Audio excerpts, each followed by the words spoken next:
구스까지 127 지방을 다스리는 왕이라. 아멘. 여러분, 하나님이 살아계심을 믿습니까? 안 믿어지시는 분도 있죠. 오늘 에스더서를 시작하면서 이 에스더서는 하나님의 이름이 언급되지 않은 아주 독특한 책입니다. 1장서부터 마지막 10장까지 에스더서 안에 하나님의 이름이 단 한 번도 나오지 않습니다.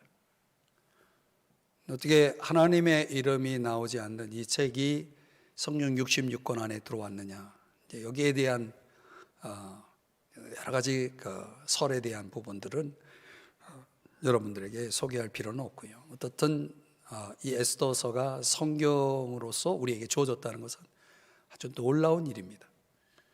이 에스더서 안에는 하나님의 이름은 없지만 하나님이 역사하신, 하나님이 이끄신 그분의 일하심을 보여주는 아주 특별한 책이기도 합니다. 주님이 살아계시고 주님이 통치하시고 주님이 이끌어 가시는 그 역사, 인간의 역사 속에 들어오셔서 일하시는 하나님, 그 하나님의 손길이 어떻게 펼쳐지는지를 이제 오늘부터 금요기도회를 통해서 여러분들과 같이 에스더서를 쭉 나눠보려고 합니다. 결론부터 말씀드리면 하나님은 살아계십니다. 인간의 모든 그 삶 속에 구석구석 아주 세밀하게 하나님은 일일이 그 하나하나를 다 간섭하시고 역사하시는 분이시다. 결국 인간이 이루어 나가는 역사라고 보여질지 모르지만은 그러나 그 모든 것들이 다 하나님의 손길 속에 있다라는 것을 우리는 이 전체 에스더서 안에서 살펴볼 수가 있습니다. 그 에스더서의 주인공이 누굽니까? 인간 주인공 에스더서죠. 에스더서니까 에스더겠죠, 그렇죠? 예.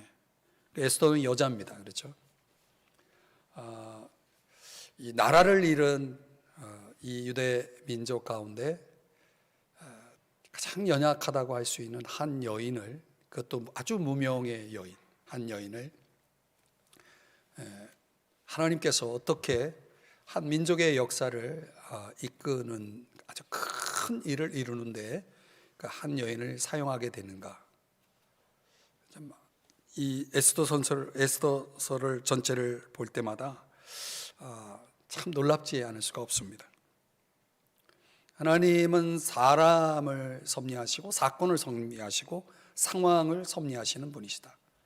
이런 것들을 통해서 유대 민족이 그 고통의 역사, 또 고난의 역사 속에서도 불구하고 그들이 보존될 수 있었고, 또 그 가운데 한 여인이 놀랍게 하나님 앞에 쓰임받을 수 있었다라고 하는 것을 보면서 그렇다면 하나님은 오늘날 저와 여러분을 통해서도 일하실 수 있는가? 과연 내 인생 속에도 하나님의 섭리가 있는가? 이 대한민국이라는 이 나라에 대한 또 하나님의 섭리가 과연 있는가?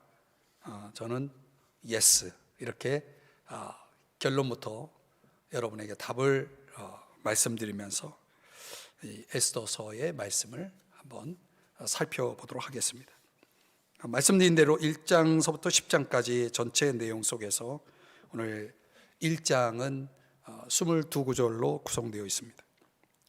여기에는 이 에스더라는 한 여인이 등장하기에 앞서 그 배경적인 사건을 소개하는 내용으로 1장이 구성되어 있습니다. 자, 우리 1장 1절을 다시 한번 살펴보겠습니다. 1장 1절. 이 일은 아하수에로 왕 때에 있었던 일이니, 이렇게 시작하죠. 이 아하수에로라고 하는 이 왕은 어떤 왕인지를 한번 좀 잠깐 설명을 드리면, 바사라고 하는, 우리 오늘 역사 속엔 페르시아라고 하는 나라의 통치자를 가리키는 그런 왕을 가리키는 그런 말입니다. 아하수에로. 우리가 이제 애굽의 왕을 가리킬 때 바로 이렇게 말하죠. 바로 똑같습니다. 이 아하수에로의 진짜 이름은 크세럭세스라고 하는 사람입니다. 주전 486년서부터 465년까지 통치한 왕으로서 이 통치자에 관한 여러 가지 이제 내용들이 있지만 우리가 성경 안에서 살펴볼 수 있는 아주 간단한 내용들은 한마디로 말하면 이 왕은 인간적으로 보면 굉장히 연약한 사람이었다 이렇게 말할 수가 있습니다. 그 연약성으로 드러난 것 가운데 한 가지만 예를 들면 굉장히 충동적인 사람이에요. 감정에 굉장히 이렇게 쉽게 좌우되는 그런 사람입니다. 어느 날 나중에 살펴보겠지만 이제 하만이라고 하는 그런 그 신하 제2 권력자라고 말할 수 있는 이 하만에게 큰 권위를 부여하게 되면서 그로 인해서 큰 아주 일을 단행하게 됩니다. 하나의 칙령을 내려서 유대 민족을 진멸하는 그런 상황까지 치닫게 됩니다. 그리고 자기가 그렇게 허락을 해놓고 잊어버려요. 그러다가 또 오늘 본문에도 등장하겠지만은 그의 아내를 이제 내버리게 됩니다.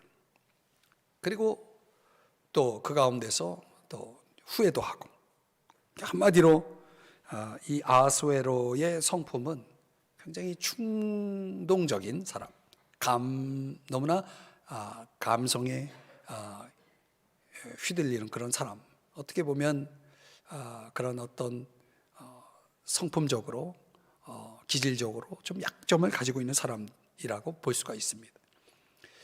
잠언 16장에 보면은 노하기를 더디하는 자는 용사보다 낫고 자기의 마음을 다스리는 자는 성을 빼앗는 자보다 나으니라 라는 말씀이 나옵니다. 이 아하수에로 이 왕의 약점 가운데 바로 이 부분이 이 성경 속에 이제 드러나는데요. 결국 자기 마음을 다스리지 못한 사람으로 아주 대표적인 사람으로 소개할 수가 있습니다. 마음을 지키는 문제.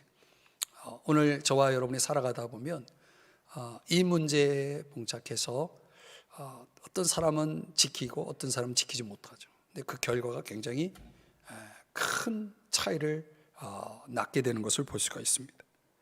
하나님이 우리에게 주신 마음들, 디모데후서 1장 7절에 보면은 하나님이 우리에게 주신 것은 절제하는 마음이라고 그랬거든요. 그러니까 우리 마음을 다스릴 수 있다라고 하는 것은 하나님의 은혜죠. 하나님이 우리에게 주시는 것들이죠. 날마다 우리가 우리의 삶 속에서 우리 자신을 얼마큼 부인하고 우리의 마음을 잘 제어할 수 있느냐, 이 능력, 우리 마음 속에 있는 이런 싸움들을 우리가 얼마큼 이겨낼 수 있느냐 참 중요합니다. 그러니까 우리의 현실 속에서 이런 문제, 마음을 지키지 못한 사람들이 보여주는 인생의 실패를 우리는 많이 목격하게 됩니다. 나 자신도 우리 자신들도 그런 것들을 많이 경험하죠. 그러니까 아하수에로 왕을 볼 때마다 저는 이 에스더서에 등장하는 이 왕의 이 모습을 볼 때마다 그런 부분들을 먼저 생각하게 됩니다. 자기의 마음을 제대로 다스리지 못했던 하나의 케이스를 보게 되는 거죠. 자, 그런데 이 아하수에로 왕 때에 있었던 일, 이 아하수에로가 어떤 시대적 배경을 가지고 있는 왕인가? 여기 1절을 다시 보시면 인도로부터 구스까지 127지방을 다스리는 왕이라. 인도, 우리가 지금 이제 지도를 보면 인도라는 나라, 여러분들이 인도에 가보신 분도 있을지 모르겠는데요. 이 인도는 지금의 이제 파키스탄이라고 학자들은 보고 있습니다. 그 파키스탄 거기서부터 시작해가지고 구스까지. 구스는 이집트, 지금의 이집트 남부 지역을 가리킨다고 학자들이 보는데요. 그 인도부터 구스까지 127도 지방이 이제 나눠져 있는 것입니다. 지금의 입장에서 이제 생각을 해보면 그 영토가 얼마나 대단히 넓었는지를 알 수가 있죠. 127도 지방을 다스리는 왕이니만큼 얼마나 큰 권위, 힘이 있었겠습니까? 그 많은 식민지 국가들을 다스리고 있었으니 그의 그 군사력이, 정치력이 얼마나 대단했는지를 알 수가 있습니다. 거기에다가 에스더서 2절을 한번 1장 2절을 한번 보시면요, 당시에 아하스웨로 왕이 수산궁에서 즉위하고 그랬어요. 이 수산궁은 이 아하스웨로 왕이 아버지 다리오 2세가 건설한 이 수산궁에서 특별히 겨울철이 되면은 지냈던 궁으로 알려져 있습니다. 당시 수도는 아니었는데 겨울이 되면 왕이 이곳에 와서 지냈다는 것입니다. 이 궁이 알려지기로는 굉장히 화려하고 웅장한 궁전으로 알려져 있습니다. 그만큼 호화로운 생활을 했다는 거죠. 엄청난 군사력과 정치력을 행사하고 또 이렇게 화로운 생활을 하고 있었던 아하스웨로 왕, 그에게 도대체 어떤 일이 벌어졌다는 것인가? 3절을 우리 한번 다 같이 읽어보도록 하겠습니다. 3절입니다. 시작. 왕이 있은 지 제3년에 그의 모든 지방관과 신하들을 위하여 잔치를 베푸니 바사와 메대의 장수와 각 지방의 귀족과 지방관들이 다 왕 앞에 있는지라. 아멘. 자, 이 말씀에 의하면 왕이 있은 지 제3년에, 학자들은 이때를 주전 483년쯤으로 보고 있습니다. 자, 그때에 본문의 내용을 보시면 여기 많은 사람들을 초대했다는 것을 알 수 있습니다. 궁중 집회를 열었던 거죠. 이 궁중 집회에 많은 사람들이, 지방관, 신하들, 그런 사람들이 참여했는데 무엇 때문에 참여했냐면 잔치를 베푸니 그랬어요. 잔치를 베풀었다 그랬어요. 이 잔치에 초대된 자들을 우리가 살펴본다면 굉장히 상당한 행정력을 구축했다는 사실을 알 수가 있습니다. 또 여기에 우리가 4절을 다시 이제 보시면요, 4절을 보시면 이 잔치가 어느 정도의 잔치였는지를 한번 다 같이 읽어보겠습니다. 시작. 왕이 여러 날 곧 180일 동안에 그의 영화로운 나라의 보함과 위엄의 혁혁함을 나타내니라. 이 잔치가 어느 정도의 잔치였다라고 말씀하고 있습니까? 며칠이요? 네. 이런 잔치를 본 적 있습니까? 들어본 적 있습니까?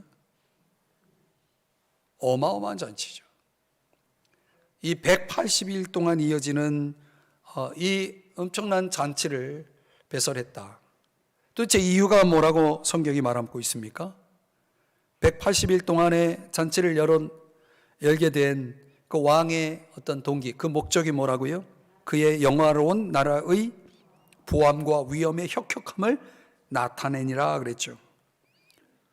자기가 통치하는 이 나라의 그 보암과 위엄을 사람들 앞에 보여주기 위해서, 보여주기 위한 잔치죠.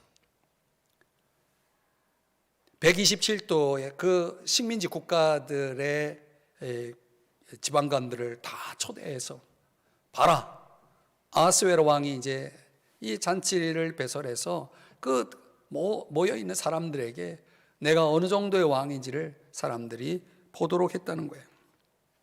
그들 그 왕의 부함을 보고 위엄을 보고 얼마나 압도가 되었겠습니까? 그런 180일의 엄청난 잔치를 열게 된 목적은 그야말로 자신의 능력을 보여주기 위한 그런 목적이 그 속에 있었다는 사실을 알 수 있습니다. 학자들은 단지 그런 위엄을, 부함을 보여주는 차원에서 이 180일의 잔치가 열렸겠는가, 그보다 더 어떤 더 중요한 목적을 갖지 않았는가 해서 학자들의 견해를 좀 여러 가지 자료를 통해서 살펴보니까 이런 내용이 있더라고요. 아버지 다리오 왕 1세가 그토록 원했던 소원이 있었다고 합니다. 그게 뭐냐면 그리스도를 정복하는 거예요. 그리스를 정복하는 거예요. 그리스를 정복해서 그 나라에 이제 병합시키는 것이 소원이었는데, 전쟁을 했지만 그만 전쟁을 실패하게 됩니다. 패배하게 됩니다. 그리고 486년에 아버지가 죽습니다. 다리오 왕 1세가 죽습니다. 이제 그 아들 이제 아하스웨로 왕이 그 아버지의 소원을 그대로 이어서 그리스를 정복하고자 하는 그런 야망을 그도 갖게 됩니다. 그래서 이 잔치는, 이 180일 동안 이루어지는 이 잔치의 목적은 나에게도 아버지가 가졌던 그 소원대로 그리스도를 정복할 만한 충분한 능력을 가지고 있다라는 사실을 그 모든 지방관들에게 보여주기 위한, 그 그리스도 정복을 위한 준비가 되어 있다는 사실을 보여주기 위한 차원에서, 그것을 입증하기 위해서 이런 어마무시한 그런 잔치를 배설했다, 이렇게 이제 학자들이 이야기를 합니다. 그러나 이제 후에 480년, 주전 480년에 사라미스라고 하는 전쟁을 치르게 되는데 결국 여기서도 패하게 됩니다. 아하스웨로 왕은 아버지 부왕의 그 소원을 그도 이루지 못하게 되었다는 내용이죠. 어떻든 이 4절에 등장하는 이 잔치는 전쟁 전에 내가 전쟁을 할 수 있는 충분한 능력을 가지고 있다는 사실을 보여주기 위해서 그런 메시지로서 거대한 잔치를 배설했다라고 하는 것입니다. 그런데 이 잔치는 180일간에 이루어지는 이 잔치는 여기서 끝나지 않습니다. 자, 여러분, 이어지는 내용을 한번 볼까요? 5절. 이 날이 지남에 왕이 또 도성 수산에 있는 귀천간에 백성을 위하여 왕궁 후원들에서 7일 동안 뭘 해요? 잔치를 베풀었어요. 7일 동안 또 잔치를 배설하는데, 이 잔치는 누구를 위한 잔치냐면 도성 안에 있는 백성들을 위한 잔치. 이제 127도에 흩어져 있는 지방관들에게 자신의 위엄과 능력을 보여주기 위한 메시지로서의 180일간의 잔치로서 끝나지 않고 이제 도성 안에 있는 백성들을 위한 잔치를 열었다는 것입니다. 그 잔치의 내용 속에서 이제 1장 8절 말씀에 가보면 거기에 술이 있었다는 걸 알 수가 있어요. 원하는 대로 먹을 수 있을 만큼의 그 많은 술을 제공했다는 사실을 1장 8절에서 소개합니다. 마시는 것도 법도가 있어 사람을 억지로 하지 않게 하니 하면서 마음대로 하게 함이더라 그랬어요. 마음껏 마실 수 있는 그런 잔치를 배설했다는 것입니다. 자, 이런 배후에는 왕의 마음속에 어떤 것이 있었습니까? 아버지 그 부왕 다리오 왕 1세가 가지고 있었던 소원, 그 야심을 그대로 이어받아서 아들 자신이 아하스웨로 왕이 나도 그리스를 정복할 수 있다라고 하는 이런 자신만만함을, 확신을 사람들에게 보여주기 위한 그런 잔치. 자, 이런 잔치를 그 한 왕의 마음속에 품고 있었다. 이걸 누가 보시고 아셨는가? 우리 다니엘서 11장 말씀을 한번 보시겠습니다. 일찍이 다니엘에게 바로 하나님은 이 아하스웨로 왕의 마음속에 품게 될 야심을 하나님은 벌써 아주 미리미리 보고 계셨다. 여기 중간부터 보면 그 후에 넷째는, 약자들은 이 넷째를 아하스웨로 왕으로 보고 있습니다. 그들보다 심히 부요할 것이며 그가 그 부요함으로 강하여진 후에는 모든 사람을 충동하여 헬라 그리스 왕국을 칠 것이며, 하나님은 한 나라의 왕이 그 마음 가운데 야심을 품고 헬라 제국을 칠 것을 하나님은 벌써 보고 계셨다. 이것은 무엇을 의미합니까? 하나님은 역사 속에 깊이 간섭하고 계시고 섭리하고 계시다는 사실을 보여줍니다. 역사는 결국은 하나님의 손에 있는 거죠. 하나님이 주관하고 다스리고 섭리하고 있다는 사실을 보여줍니다. 다니엘에게 보여준 것을 그대로 후대 이 아하스웨로 왕이 그 일을 행하지 않습니까? 자, 8절을 한번 다시 보시면 여기 잔치를 배설하고 있는 이 왕, 백성들을 위한 잔치를 벌이고 있는 동안, 자, 9절의 말씀을 이어보겠습니다. 9절 다 같이 읽어봅니다. 시작. 왕후 와스디도 아하스웨로 왕궁에서 여인들을 위하여 잔치를 베푸니라.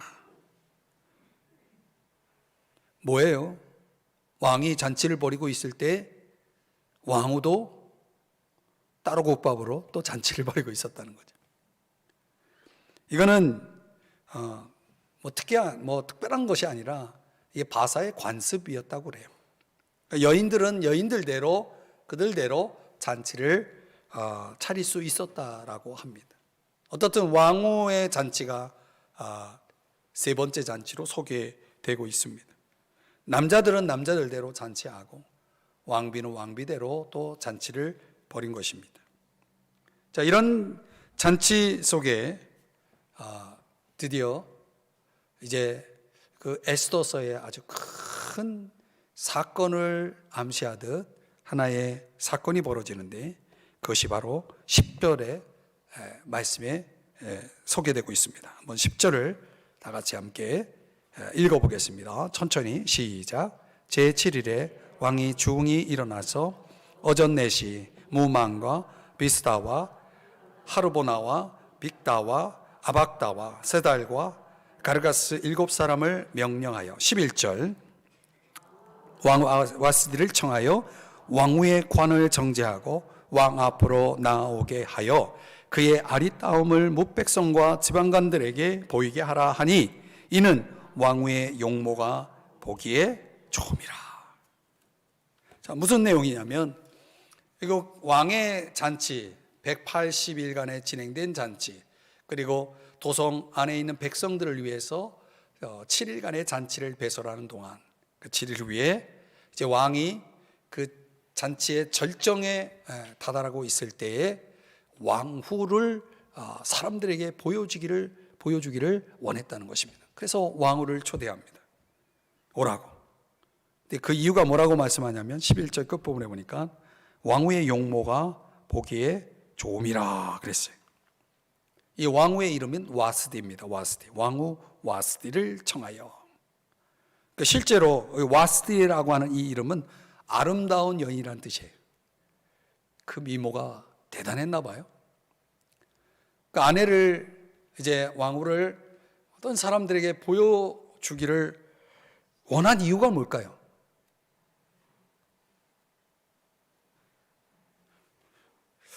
이럴 때 좀 남자들이 여기 많이 와 있어야지. 여기서 자랑하려고, 그렇죠? 왜 자랑하는 겁니까? 이쁘다 말이죠. 앞서도 말했지만 자신이 가지고 있는 군사력, 정치력, 행정력, 그 호화로움, 그 부함과 그 위엄을 사람들 앞에 보여주기를 원했던 이 아하스웨로 왕에게 또 하나의 히든 카드가 있었는데 그게 왕후였다는 거예요. 왕후를 보여주기를 원했다는 거죠. 이 학자들에 의하면 이 왕후의 미모가 참 대단했다는 이런 얘기를 하고 있습니다. 성경에도 나와 있으니까요. 용모가 보기에 좋음이라. 이보다 이 표현은 더 화려하게 표현할 수도 있었을 텐데 성경은 이렇게 표현하고 있습니다. 그런데 이때 도대체 왕후는 어떻게 반응하는지를 보면은 12절 말씀입니다. 한번 다 같이 읽겠습니다. 시작. 그러나 왕후 와스디는 내시가 전하는 왕명을 따르기를 싫어하니 왕이 진노하여 마음속이 불붙는 듯하더라. 제가 서론회 때 말씀드렸죠. 아하스웨로 왕의 그 성격이 기질이 굉장히 충동적이라고요. 그러니까 왕후를 불렀는데 왕후가 어떻게 했어요? 따르기를 싫어하니. 그러면 남자 입장에서 사람들 앞에 이제 왕후를 다 보여주려고 했는데 왕후가 나타나질 않아요. 거절했어요. 그러면 남자 입장에서 기분이 어때요?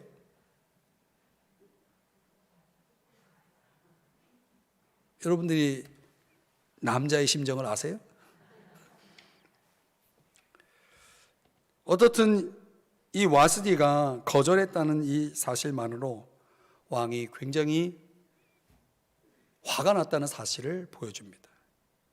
바로 이 사건, 이 상황이 이제 우리가 에스더서의 그 주연으로 등장하게 될 에스더의 등장의 그림자가 됩니다. 이제 실체인 그 에스더의 등장이 출현하게 되는 거죠. 학자들은 이 왕비의 거절 이유에 대한 여러 가지 다양한 해석들을 내놓고 있지만 우리에게는 그게 궁금하지 않아요. 또 그런 내용들을 우리가 굳이 알 필요는 없습니다.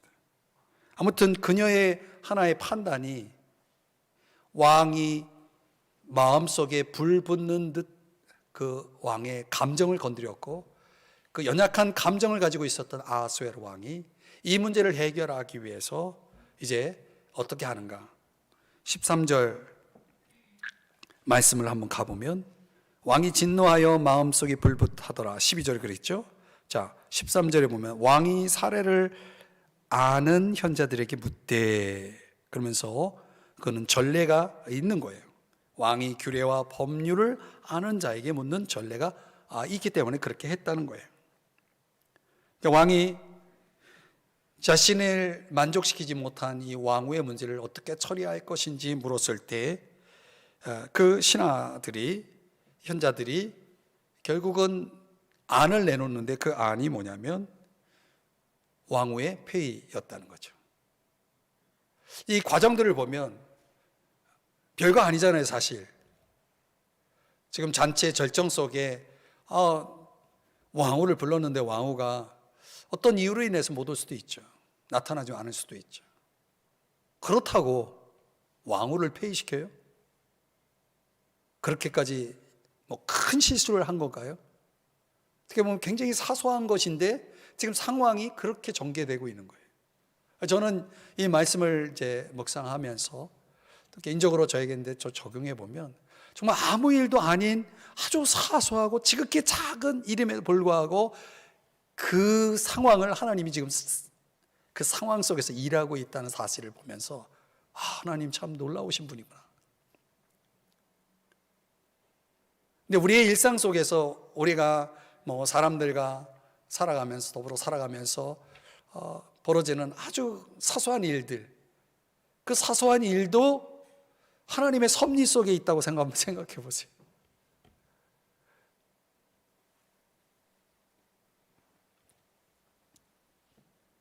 이 13절 말씀을 가만히 보면 왕이 그 묻는 전례에 따라서 물었을 때에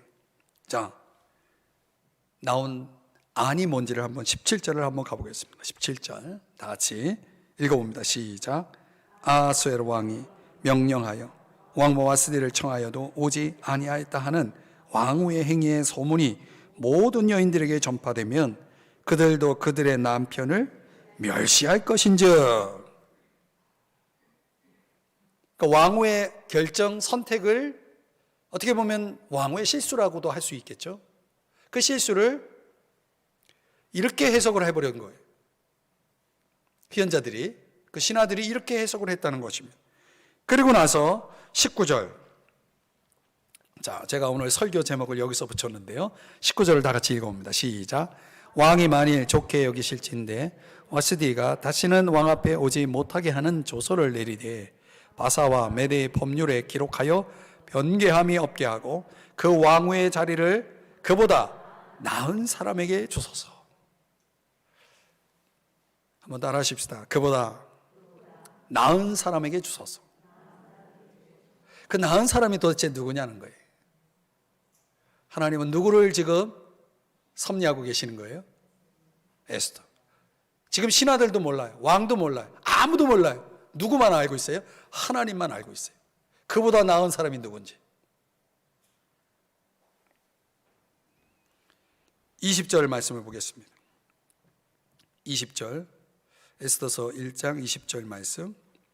왕의 조서가 이 광대한 전국에 반포되면 귀천을 막론하고 모든 여인들이 그들의 남편을 존경하리이다 그랬어요.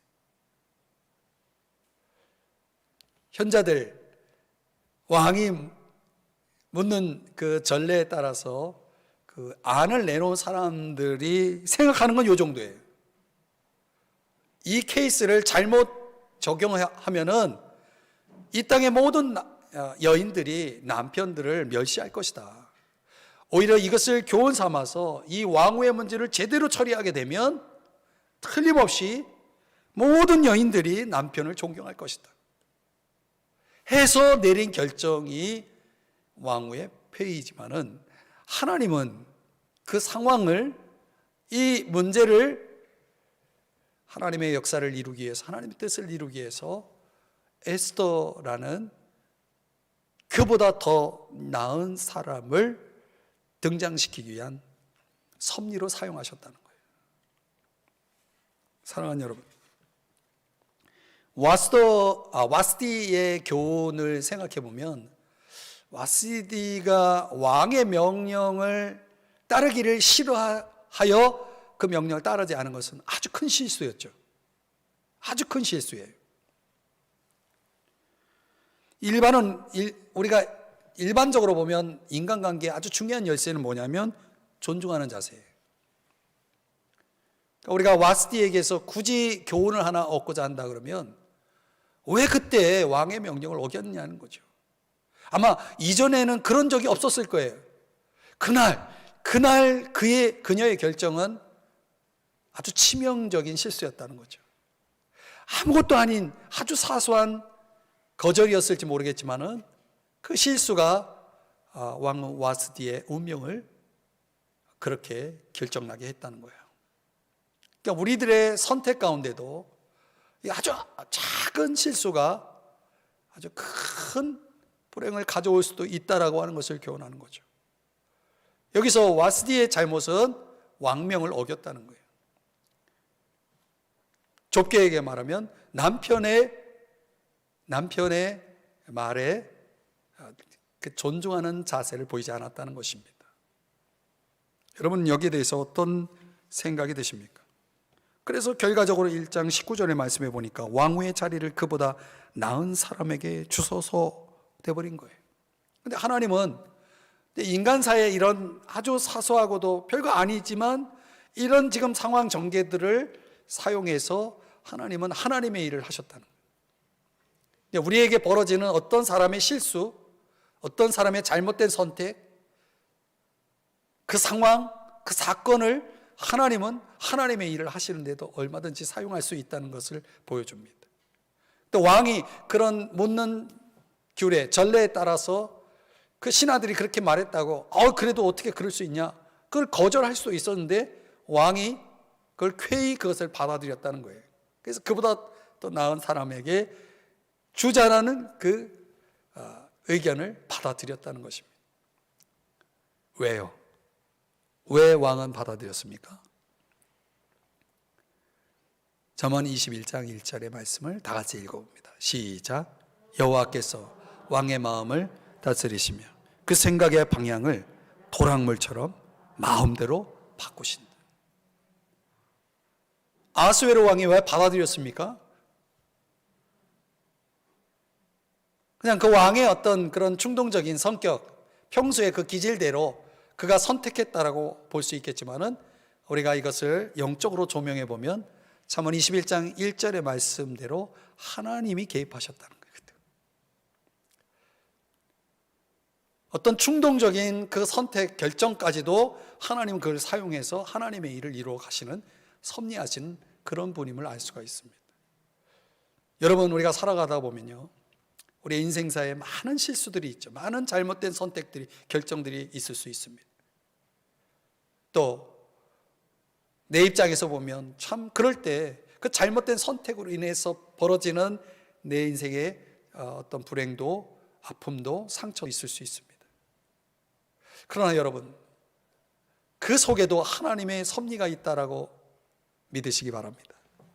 하나님의 섭리가 있는 거예요. 다윗 왕이 압살롬 아들의 반란에 의해서 궁에서 급히 도망을 갈 때에 시므이라는 사람이 그 다윗 왕을 향해서 저주를 합니다. 다윗 왕의 부하들이 저 시므이의 목을 베어오겠다라고 말하지만 다윗은 오히려 그 신하들을 꾸짖습니다. 그러면서 하는 말이 뭡니까? 시므이의 저 저주는 하나님이 하게 하신 거다. 하나님이 하게 하신 거다. 지금 나를 위해 저 저주를 퍼붓고 있는 것이 저 시므이가 하는 것이 아니라 하나님이 하시는 거라고 다윗은 그렇게 말을 합니다. 여러분, 우리가 하나님의 섭리를 깊이 들여다본다면 하나님의 주권이라는 것이, 하나님의 일하심이라는 것이 결국은 완전한 어떤 역사 속에서, 완전한 사건 속에서, 온전한 사건 속에서 벌어지는 것이 아니라 이렇게 불합리하고 불완전하고 불공평하고 불의한 이런 연약한 잘못된 그런 선택과 결정과 그 방향 속에서도 하나님 여전히 당신의 뜻을 이루어 나가고 있는 그런 섭리하신 하나님이시라는 것을 보여주고 있다는 거죠. 아시나요? 그래서 우리의 현실이라는 것이 가만히 보면 유진 피터스는 하나님의 세계로 현실을 그렇게 해석합니다. 우리의 현실은 하나님의 세계다. 하나님이 일하시는 세계다. 하나님이 역사하시는 세계다.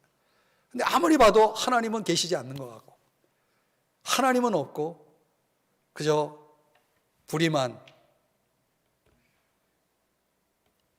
인간의 그 악함만 보여지는 그런 현실일지라도 우리가 그것을 하나님의 섭리적인 관점으로 해석하고 그걸 받아들일 수 있겠는가?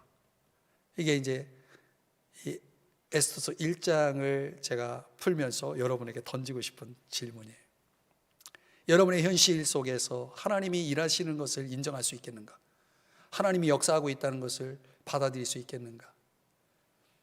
여러분이 눈으로 보는 현실과 전혀 하나님의 개입을 연결시킬 수 없는 현실을 여러분이 본다고 한다면, 그런 현실 속에 여러분이 살고 있다고 한다면 과연 그것을 여러분은 어떻게 해석할 수 있겠는가?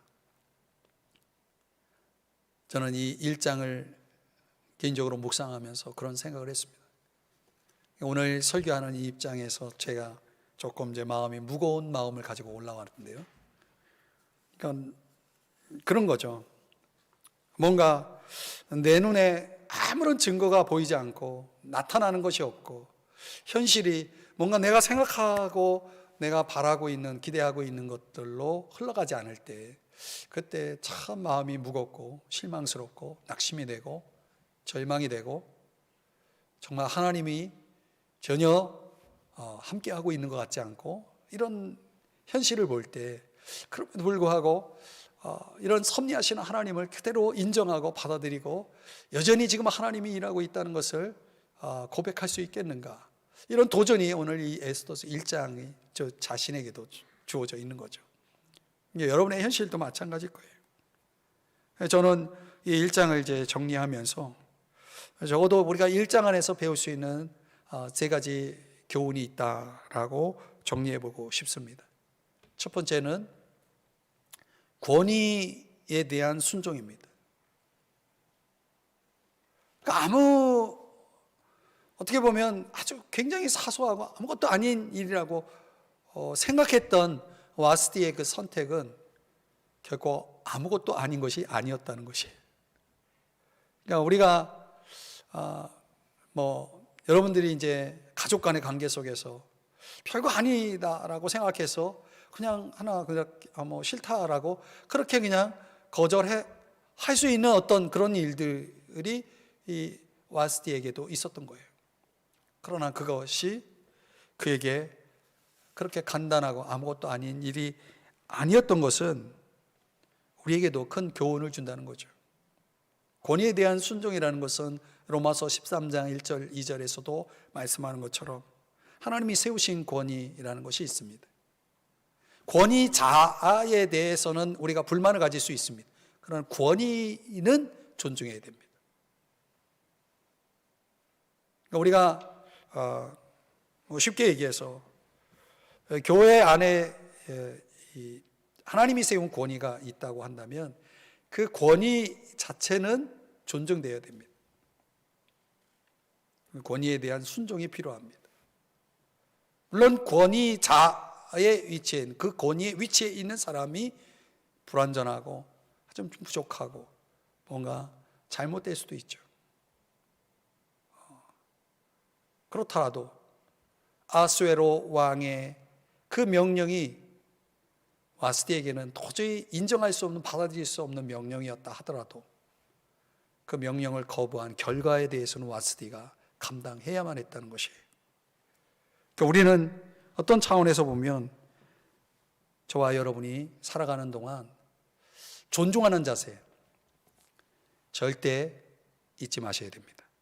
존중하는 자세, 권위에 대한, 질서에 대한 존중, 이것은 우리가 우리 인생을 살아가면서 하나님이 섭리하시는 그 섭리적 손길 속에 하나님이 진정 원하시는 것이 바로 그것이다. 권위에 대한 순종이다. 두 번째는 와스디의 잘못된 그 선택 안에는 뭔가 자기의 어떤 생각, 자기의 의견, 자기의 신념, 자기의 결정, 어떤 그런 것 차원에서 자기를 내세우고 주장했던 차원에서의 선택이었다.